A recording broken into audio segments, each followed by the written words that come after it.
బంజారాహిల్స్ లో rock town colony పెద్ద పెద్ద గ్రేటర్ కమ్యూనిటీ కలిగిన కాలనీలలో 500 గజాలు 1000 గజాలు స్థలాలు ఉంటాయి. మనకు పూరు గుడిసె ఉండదు. 75 ఏళ్ల స్వాతంత్రం తర్వాత కూడా ఇంటి స్థలం కోసం ఎర్ర జెండా పట్టుకొని భూ పోరాటం చేస్తూ గుడిసెలు వేసుకొని ఉన్నామంటే ఇవాళ ఈ దేశం ఎక్కడ పోతుంది, ఈ దేశంలో ఏం జరుగుతుందని వాళ్ళు అడగాల్సినటువంటి అవసరం ఉంది. అందుకోసమే కమ్యూనిస్ట్ పార్టీ పేదల ప్రజల కోసం వీళ్ళందరికీ వెలుగులు నింపాలని ఈ యొక్క అణగారిన దళిత పేద మైనార్టీ అన్ని వర్గాల ప్రజల అండగా ఈ దేశంలో 100 సంవత్సరాలు ఒక భరోసాగా కార్మికులకు కష్టజీవులకు ప్రతి ఒక్కరికి ఒక భరోసా ఇచ్చినటువంటి ఎర్ర జెండా ఇవాళ 100 సంవత్సరాల పండుగ జరుపుకుంటున్నామంటే మనందరికీ కూడా గర్వకారణమని సందర్భంగా విజ్ఞప్తి చేస్తా ఉన్నాను. అదే కాదు ఈ దేశ పార్లమెంటులో 61 మంది మనకు పార్లమెంటు సభ్యులుంటే యూపీఏ 1 గవర్నమెంట్ లో ఆనాడు ఈ భారత కమ్యూనిస్ట్ పార్టీ ప్రధాన కార్యదర్శిగా పనిచేసినటువంటి పెద్దలు ఇంద్రజిత్ గుప్తా గారు ఈ దేశానికి సిపిఐ నాయకుడిగా హోంమంత్రిగా పనిచేసాడు. ఈ సందర్భంగా గుర్తు చేస్తా ఉన్నాను. వ్యవసాయ శాఖ మంత్రిగా చంద్రానంద మిశ్రా గారు పనిచేసినారు. ఈ దేశంలో అనేక మరి ప్రజల సమస్యల మీద అనేక చట్టాలు పేదల గురించి తీసుకొచ్చినటువంటి కమ్యూనిస్ట్ పార్టీ ఈ దేశంలో చరిత్ర ఉంది. ఇవాళ కమ్యూనిస్టులు ఎక్కడున్నారు, ఈ దేశంలో కనుమరుగైపోయినారు, అసలు లేనే లేదు అనేటువంటి వాళ్లకు మనమే సాక్ష్యం, మనమే మరి వాళ్ళందరూ గుణపాఠం చెప్పేటువంటి పరిస్థితి వల్ల మనందరే సాక్ష్యం అని తెలియజేస్తా ఉన్నాను. అదే కాదు ఇవాళ 18-20 ఏళ్ల నుంచి కేరళ గవర్నమెంట్ ఉంది, 32 సంవత్సరాలు పశ్చిమ బెంగాల్ గవర్నమెంట్ నడిపింది, అదేవిధంగా త్రిపురలో గవర్నమెంట్ నడిపింది, అదేవిధంగా యూపీఏ 1 గవర్నమెంట్ లో పనికి ఆహార పథకాన్ని గ్రామాలలో పనికి ఆహార పథకం అంటే గ్రామీణ మహాత్మా గాంధీ గ్రామీణ ఉపాధి హామీ పథకాన్ని పార్లమెంటులో బిల్లు చేసి తీసుకొచ్చినటువంటి ఘన చరిత్ర ఈ సిపిఐకి దక్కిందని సందర్భం గుర్తు చేస్తా ఉన్నాను. అదే కాదు ఆర్టీఐ చట్టాన్ని కూడా ఈ దేశంలో మొదటిసారిగా ఆర్టీఐ జవాబుదారీ అడిగేటువంటి ఒక చట్టాన్ని ఈ సిపిఐ తీసుకొచ్చింది. అదే కాదు భూ సంస్కరణ చట్టాన్ని తెచ్చింది. ఈ 100 సంవత్సరాలలో ఈ దేశంలో 1000 ఎకరాలున్న భూస్వాముల పట్ల ఒక ఊర్లో 4-5 భూస్వాములే ఆ ఊరు మొత్తం శాసించేటువంటి పరిస్థితులు ఉంటే 1000 ఎకరాలు ఉన్నటువంటి భూస్వాముల కింద మనం నాగళ్ళు దున్నాలి, కుప్ప కొట్టాలి, వరిచేలు చేయాలి, కూలి పనులు చేయాలి తప్ప మా భూమి మేము దున్నుకునే రైతులుగా మనం ఉండడానికి లేనటువంటి పరిస్థితులలో భూములు పంచాలని కొట్లాడింది, పేదల చేతుల భూములు ఉండాలని కొట్లాడింది, భూములు ఇప్పించింది, తెలంగాణలో 10 లక్షల ఎకరాల భూములు పంచిందని ఈ సందర్భంగా నేను విజ్ఞప్తి చేస్తా ఉన్నాను. మరి భూ సంస్కరణ చట్టు తెచ్చి 54 ఎకరాల కంటే 1 సెంటు కూడా ఎక్కువ ఉండడానికి ఊలేదని కమ్యూనిస్ట్ పార్టీ పోరాటాల ఫలితంగా ఈ దేశంలో భూ సంస్కరణలు అమలు జరిగినాయని సందర్భంగా మనవి చేస్తా ఉన్నాం. మన మహిళలకు చట్టసభలలో 33% రిజర్వేషన్ ఉండాలని, మహిళలు జనాభాలో 50% ఉన్న మహిళలకు అన్ని రంగాలలో హక్కులు పురుషులతో సమానంగా పురుష ఆధిక్యం ఉన్నటువంటి ఈ దేశంలో అనగారిన మహిళా సోదరిమణులకు అడుగడుగున అవమానాలు జరుగుతూ ఉన్నాయి. అది అడుగుతున్నా ఇవాళ ఎక్కడ ఏ అన్యాయం జరుగుతుందో తెలియదు. ఇవాళ స్వాతంత్ర దేశంలో మహాత్మా గాంధీ సందర్భంలో ఈ దేశంలో స్వతంత్ర భారతదేశంలో మహిళలు అర్ధరాత్రి తమ పనులు తను సొంతంగా చేసుకుని సురక్షితంగా తమ ఇల్లు చేరుకున్నప్పుడే నిజమైన స్వాతంత్రం ఈ భారతదేశానికి మహాత్మా గాంధీ చెప్పినాడు. జరుగుతుందా? జరుగుతలేదు.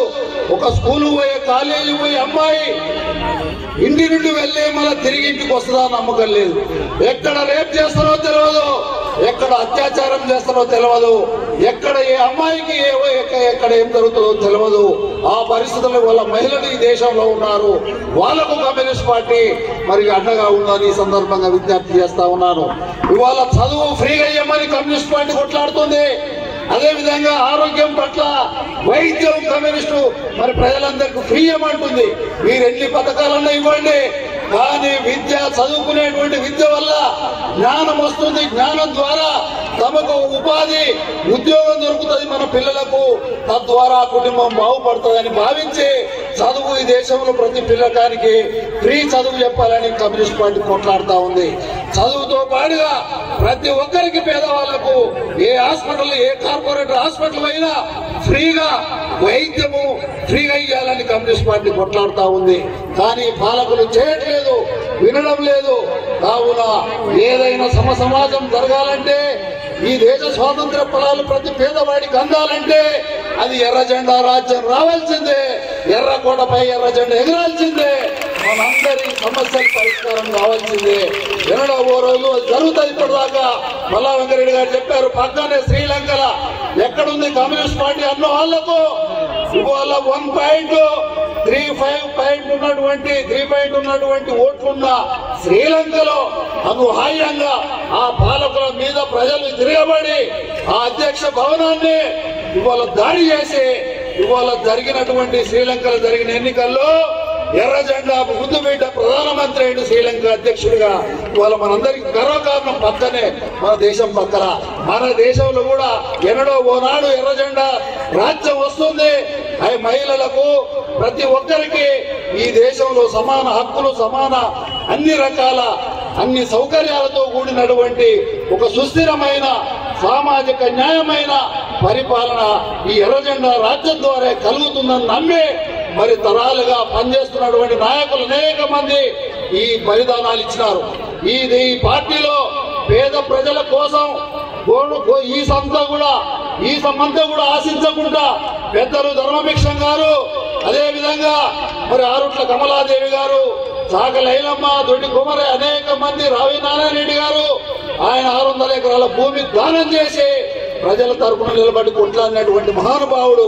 గవర్నర్లు పదవులు కూడా మీకు ఇస్తామన్నా ఒక ఖాళీ హరికోటి కూడా మాకు ఇలాంటి పదవులు వద్దని వదులుకున్నటువంటి మన పార్టీ నాయకులు వాళ్ళ ప్రజలే మా ఊపిరి అనుకున్నారు, ప్రజలే మా పిల్లలు అనుకున్నారు.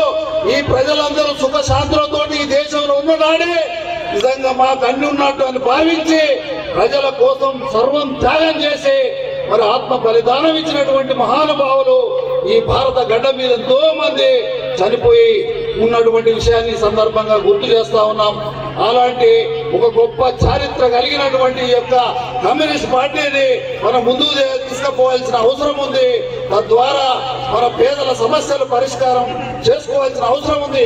ఇవాళ ఈ రాష్ట్రంలో గత ప్రభుత్వం టీఆర్ఎస్ కేసీఆర్ ప్రభుత్వం డబుల్ బెడ్రూమ్ ఇల్లు ఇస్తామని చెప్పేసి పేదలకు అనేక వాగ్దానాలు చేసింది. వాళ్ళ ఇల్లు లేనటువంటి పేదలకు ఇస్తామని మోసం చేసి డబుల్ బెడ్రూమ్ ఇవ్వలేదు. ఇవాళ కనీసం ప్రతి ప్రజా సమస్యను పట్టించుకోలేదు.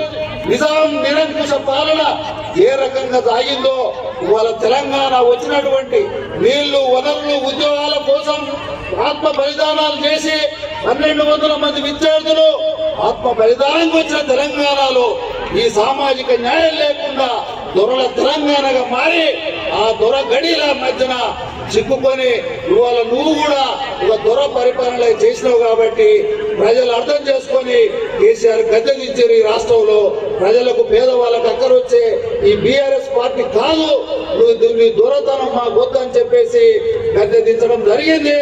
తద్వారా ఈ రాష్ట్రంలో కాంగ్రెస్ పార్టీగా సిపిఐగా మిత్రపక్షం ఉండి కేసీఆర్ ఓడించడం కోసం పేదవాళ్ళకి ఇల్లు ఇవ్వలేదు, ఇళ్ల స్థలాలు ఇవ్వలేదు, మరి అనేక మందికి పిల్లలకు చదువు ఇవ్వలేదు, ఏ సౌకర్యాలు కల్పించలేదు. కాబట్టి నువ్వు ఖబర్దారు అవసరం లేదు అని చెప్పారు.